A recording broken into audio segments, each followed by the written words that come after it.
Those who have been following international gay politics will know that this Sunday is Gay Pride in Moscow. Could you give our viewers a little bit of background in terms of what's been happening with Moscow Pride and why this Sunday's event is so important? Well, our friends and comrades in Moscow, Gay Russia, have attempted for the last 2 years, and this will be the third year, to organize a pride event in Moscow. And for the last 2 years, their efforts have been met with violence. Violence brought upon them by religious zealots, fascists. There are photographs of anti-gay thugs giving Nazi salutes. Yeah, right in the streets of Moscow. On the streets Nazi of Moscow. Salutes. This is, this is outrageous. There have been some international representatives of the European Parliament and some others who have been there to stand with the gays in Moscow, and some of them were attacked and jailed as well. Now this year, the effort is once again being made to conduct this Pride event. And this is not an event that at this point at least would involve hundreds of thousands of people as it does in Chicago. People got to worry about losing their jobs, New York, getting physically attacked. Yeah, it takes would, a lot of courage. It would be just a few people, and as Andy mentioned, it takes a lot of courage to get out there and do this under these circumstances. I mean, they in Moscow are where we were, a number of years ago. And we've offered them support. The leader of the LGBTs in Moscow, Nikolai Alexeyev, was our speaker last year at the Shepherd event that we do every October. And so we have tried to bring this to light, to publicize what's going on over there.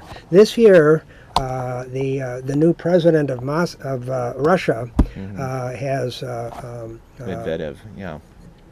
What's the name? Medvedev. Yes. Who took over from Putin, although Putin is certainly still very much in the picture. But anyway, the new president has reportedly ordered the authorities in Moscow to let the Pride event proceed. So we'll find out very soon. In just a few days, Yeah. And we'd encourage you to just go to the Gay Liberation Network website. You can get telephone numbers of the Russian embassy here in the United States, and we do urge you to call them and leave a message and say, look, do not repress gay pride in Moscow this Sunday. Gay people, like other people, should have the right to assemble in the streets to demand our rights, and that's really what's at stake here is Russian democracy. It's not just about do you care about gay rights itself, as important as that is. It's about people being able to have the right, whatever their organization, whatever their background, to redress their grievances. And unfortunately, the repression of Moscow Pride has been a direct violation not just of international law but of Russian law. And the anti-gay mayor of Moscow has just flown in the face of that with complete impunity.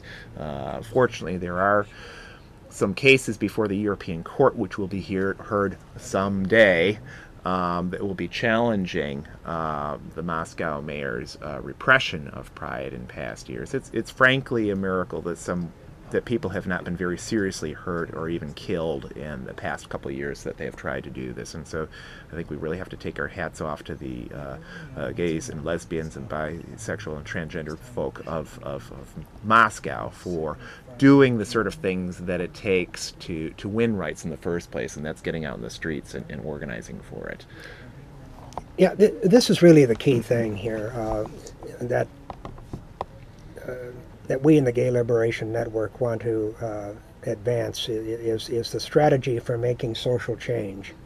We're not opposed to going through the courts. I mean, sometimes that works. Sometimes the courts go through you. Yeah, and sometimes the courts go through you. I mean, but it's important to note that social change in the United States and elsewhere is made by people, people organizing themselves and then taking action to demand their rights, to demand change. I mean, as we saw in California recently, when Robin Tyler and her lover and Roy Perry and his lover filed suit against the state of California because the state of California was not respecting their equal rights. They filed suit, but really I think you have to say that the kind of activism that you saw in the streets, and especially in California, is what led us to this point. We in the Gay Liberation Network were very proud to participate in a marriage equality caravan that happened a few years back, and that was almost solely the doing of folks in California, and it's no accident that now they are leading the nation in terms of equal rights for gay and lesbian folk. If you want to get involved in the Gay Liberation Network, just check out our website, which is www.gayliberation.net. Thanks so much for watching, and we'll see you next week at the same time. Good night.